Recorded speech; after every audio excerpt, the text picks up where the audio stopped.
Well, howdy everybody out there in YouTube land. This is amateur artist Mark D. Chandler once again from Man Land. In this particular video, I'm asking for your help. Reason why? Yeah, I've got myself another goodie. I need you to help me to identify this carbon steel pan. Now, a little bit of history about it. I bought it. That's all I know.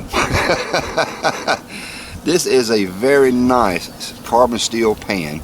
It's a 6-inch diameter from one end to the other. It actually has a pour spout on one side, and I'm going to give you a little better close-up deal here. I did a little bit of research, about an hour's worth there on the internet, to try to help identify this carbon steel pan, and not much luck. So that's why I'm asking for your help. It is what they call a cool handle. That much I did learn. And the fact that what research I did led me to Pinterest, and on Pinterest there was someone selling through Etsy, and they actually had a photograph of this exact type of pan, but unfortunately no manufacturer was listed. So they did post on there that they said they call it a vintage type of pan from the 1980s. And then there was another picture very similar to this, which I think they bought it in bulk. They said it had a date of 1970s as the vintage tag, but still, like I say, no manufacturer. What they did say in the handle there, they had this sundial, a very unique sundial type of decoration there. I thought it was more like a wagon wheel, that type of thing. Now, on the handle itself, there's the number 3, and then the other part I really can't read it. It's stamped pretty good, but it's not stamped in detail. That's either a 3C, a 3.9, or a 3S, or something of that nature. But this pan right here is in excellent condition. Even out here in the sun, there's a lot of carbon on there, but very, very little rust. And what rust is on it is a surface rust. I did kind of wash it off in the sink there, but I mean, $3. Hey, I am tickled to death. Very tickled to death. The handle has a very unique build to it. They call it a cool handle because this is actually pressed steel or stamped steel.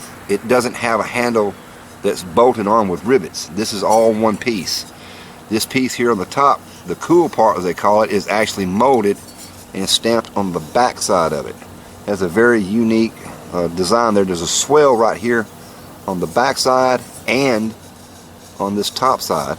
It's kind of an air gap, which helps keep the handle cool, being that it's all metal. And there is no markings on the bottom that I can see.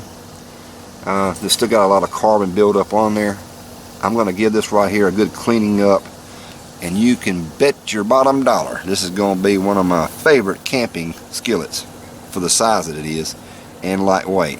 I don't have the weights on it just yet. I was going to do that, but I didn't do it. I got too tickled to sit there and shoot the video and ask y'all to help me to identify it.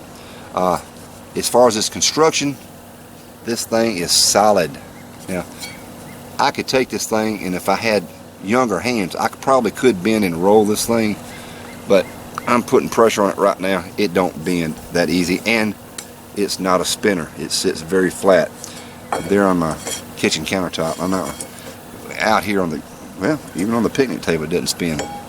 For the size it is, it's very, very flat, solid, and you can tell whoever owned this was using it. It was well used. Now there's some scratches and stuff in there. It appears that whoever got a hold of this thing to sell, they must have went in there and tried to knock off some of the, you know, the carbon score in there, and they actually got it back down to the bare metal. And of course it could have been done by a restaurant, because what I saw there on the internet through Etsy that they were selling, they gave this story that they found that a restaurant was going out of business, and so they ended up buying their skillets. So that's just kind of one clue that maybe this is manufactured for possible restaurants. Who knows? But I have no clue who this is made by. If you happen to know, give me a holler at it. I sure would appreciate it. So until next time, Amateur Artist Mark D. Chandler once again from Man Land.